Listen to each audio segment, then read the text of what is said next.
And we're excited that we have a new sponsor. And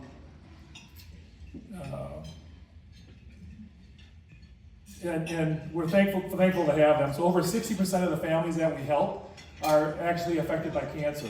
And so they're going through some type of difficult times through no fault of their own. And God introduced us to the Colon Cancer Coalition. So with our new partnership, I learned that Vince Lombardi actually died of colon cancer at 57.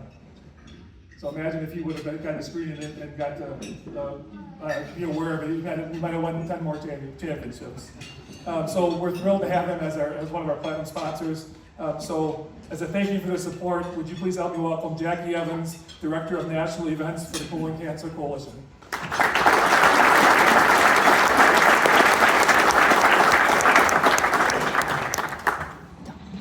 I need it a little bit shorter.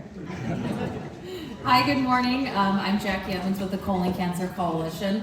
We are thrilled to be here working with Best Christmas Ever. I'll keep my remarks brief because I want to save time for Natasha here to share her story. But as you can see on your tables, today's theme, the best theme ever, it's awareness for colon cancer. If you didn't know that colon cancer, 1 in 25 people will be affected by colon cancer. It's not a cancer that people like to talk about, but there's nothing to be ashamed about. Know your body, know the signs and symptoms, and make sure you're getting your screenings. The screening age for colon cancer is now 45, but we need to start that conversation earlier. Education and awareness is so important, and we're thrilled to be here. And I'm going to introduce Tasha to share more of her story. Let's give her a round of applause. Hello, good morning. I am Natasha McCants. I'm come from, I'll say Milwaukee, Wisconsin. I live in Brown Deer, like it's right there. So I'm telling my age. Don't let the gray hair fool you. It's just family. So at the age of 45, you know how we all should be going for our annual checkups, right? My doctor suggested I take the Cologuard test, and I waited a little bit and I sent it in of January of 2023. So I just turned 45. I made a Facebook post in November and said, oh, what's 45 going to bring? I was so excited, and it brought me cancer, right? So February 17th, I went and did a colonoscopy. And the doctor came in and he said, everything is, we have polyps, but unfortunately, you have cancer. And he said, see the surgeon, and he left the room, okay? So my dad, he was there with me. How many dads are in here? Raise your hand, raise your hand.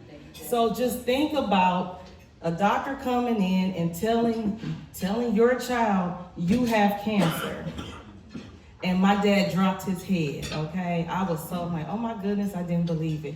Fast forward to April, I had a surgery, April 17th to the day. And actually, when they took it out, they called me, they said, it's not cancer, but I still want you to see the surgeon. Thank God I did. I went to the surgeon. The tumor was the size of a grapefruit. It was not hard or anything. And so that's why they didn't think it was cancer in the biopsy until they cut it open, and that's where it was. And it was in 5 of the 16 lymph nodes. So I started chemo shortly thereafter. In November, I did scans and they said that it spread. It went to my liver and to my lung. So I did 3 more months of treatment. This is down in Milwaukee. I did 3 more months of treatment, had scans again, and the tumors got bigger in the liver and the lung, okay? So then I went to my doctor there and I said, look, and of course I'm doing all my research. I wasn't expecting this. I had no symptoms. I didn't have any symptoms at all. I was still working out. I was doing all this good stuff and it hit me. So I didn't have any knowledge of this. I never even heard of colon cancer, to be honest. I didn't.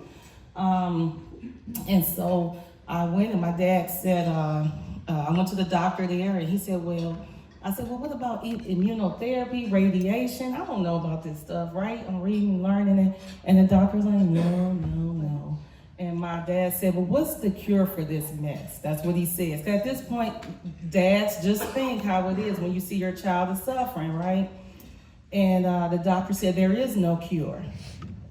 and they sent me home. They said, go home and tell your kids. That's what they told me. And I'm like, okay, my daughters, they're there. My oldest, she was a senior in college and working full time. And my youngest, she was a teenager. I was not going to go home and tell my kids anything, right? So my dad said, come on, we went down to City of Hope in Zion, Illinois with Dr. Khan. And he said, well, what do you want? I said, I want you to do whatever you need to do to keep me alive. I said, I have 2 children and they need me. And that was it. And so also it's not just awareness, but it's advocating for your health as well, which is very important. Had I listened to the doctors, I wouldn't be here. Actually, I'll be dead. I mean, that's just the reality of it. And I did the treatments or whatever, and I'm good to say is that the cancer in the liver did go away. The one in the lung is shrinking. I had radiation, and I go next week for surgery because it did spread to my ovaries as well. So I go next week to have those removed, and my doctor said you would be in remission. So, I mean, it's a very long thing, but if the one message is to number one, be aware of your body. Never take a first opinion as the only opinion, okay? If you have to do 2, 3, and 4 opinions, that is okay.